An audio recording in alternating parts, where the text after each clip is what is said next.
ሰላም ሰላም ሰላም እንዴት ናችሁ? እና ዛሬ ባቅላባ ሰርተን እንበላለን። ይህንን ባቅላባ ለማዘጋጀት መጀመሪያ ድስቴን እጥድና ውሃ ጨምራለሁ። ከዛ በኋላ ስኳር አለኝ፣ ስኳር እጨምራለሁ። ይሄ ቡና አይነቱ ስኳር ነው፣ የትኛውም አይነት ይሆናል። ከዛ ይሄ ማር ነው፣ ማር እጨምራለሁ። ከዛ በኋላ ሎሚ እጨምቅበታለሁ ላዩ ላይ ማለት ነው። ከዛ በኋላ በደንብ አንተከትከዋለሁ፣ ይሄ ስኳሩ እስከሚቀልጥ ማለት ነው። ስኳሩ ከቀለጠ በኋላ አንድ 15 ደቂቃ እንደዚህ እሳቱን ቅንስ አረግና አቆየዋለሁ። ከዛ አወርደዋለሁ ከእሳት ላይ። ይሄ ኦቾሎኒ፣ የተቆላ ኦቾሎኒ ነው። ይሄ ደግሞ የሎሚ ፍቅፋቂ ነው። አንድ ላይ እፈጫቸዋለሁ ሳይደቅ ማለት ነው። ከዛ እሱን ደግሞ በጎንተውና ይሄኛው ደግሞ የምጋግርበት ክቡ የኦቨኑ ትሪው ነው። እሱን መጀመሪያ ዘይት ቀባዋለሁ። እኔ የምሰራው ይሄን ነገር በተገዛ ሊጥ ነው። ይሄ ፊሎ ሊጥ የሚሉት ነው። ይሄ እሱን በሱ ነው የምሰራው። ቤት ውስጥም እንደዚህ ቀጠን አድርጎ በሊጥ አዘጋጅቶ መስራት ይቻላል። እኔ ግን ያው በደንብ ይሄ ከውጭ የሚገዛውን ነው ለማድረግ ነው ዛሬ ጥረቴ። ስለዚህ ይሄንን ስሱን የራሱን ኦልሬዲ የተዘጋጀውን በሱ ነው የምሰራው ማለት ነው። ይሄንን ስሰራ እኔ የምጠቀመው ዘይት ነው የምቀባው። እያንዳንዱን ሊጥ ባረኩ ቁጥር ዘይት ከላዩ ላይ እጨምራለሁ ማለት ነው። ግን በቅቤም ይሰራል።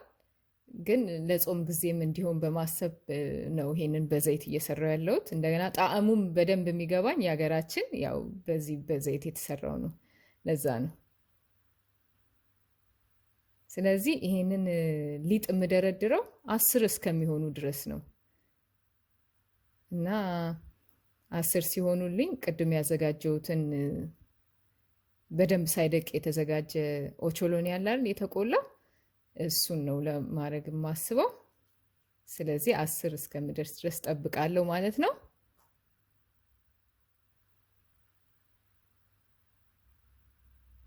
እኔ አሁን 10 ደርሻለሁ እና ይሄ እኔ የምጠቀመው ያው እንደነገርኳችሁ ኦቾሎኒ ነው። ግን ከኦቾሎኒም ውጪ ይሄ የነት ቤተሰቦች አሉ አይደል? እነ ዋልነት እነ የመሳሰሉት እነሱንም መጠቀም ትችላላችሁ።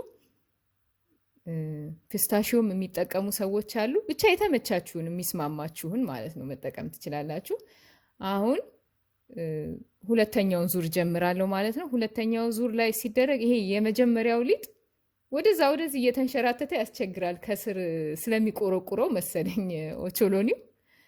ግን ቢሆንም ያው ቻለው ብለን እንደዚህ በእጃችን አንድ ቦታ ብንይዘው ጥሩ ነው የሚሆነው። ምንም አይልም። 1 2 3 እስከምንደራርብበት ነው ወደዛ ወደዚህ የሚለው። ከዛ ይስተካከላል መልሶ ማለት ነው።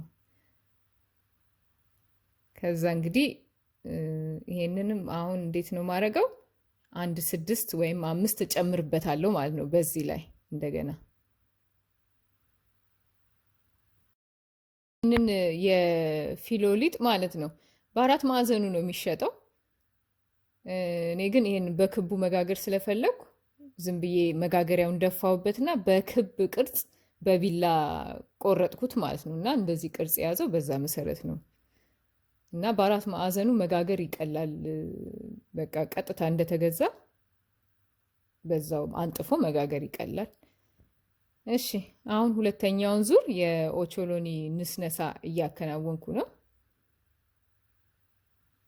ከዚህ በኋላ በቃ 1 ዙር ነው ይሄን ማረጋው። 5 ወይም 6 ያህል አረግና ጨርሳለሁ ማለት ነው። አሁን እንግዲህ ይሄንን አስምሮ ለመቁረጥ ያው ሜትርና እርሳስ ይዤ መጥቻለሁ። ነው ዝም ብዬ ልቁረጠው መሰለኝ። እስቲ እንደው ቀጥ አድርጌ የምቆርጥ ከሆነ ታዩታላችሁ። ግን ያው እንደፈራሁት ተጣሟል።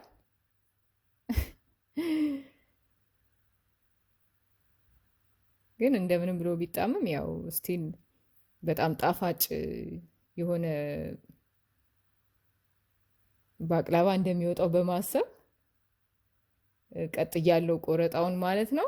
ስለዚህ ይሄንን 177 ዲግሪ ሴንቲግሬድ ላይ ለ35 ደቂቃ ያህል አብስዬው እመጣለሁ ማለት ነው።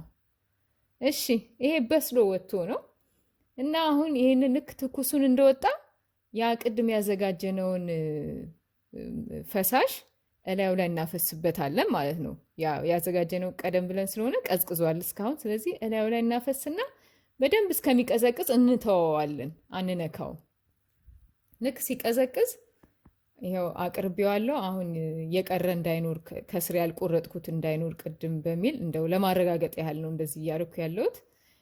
ከዛ አነሳዋለሁ ማለት ነው።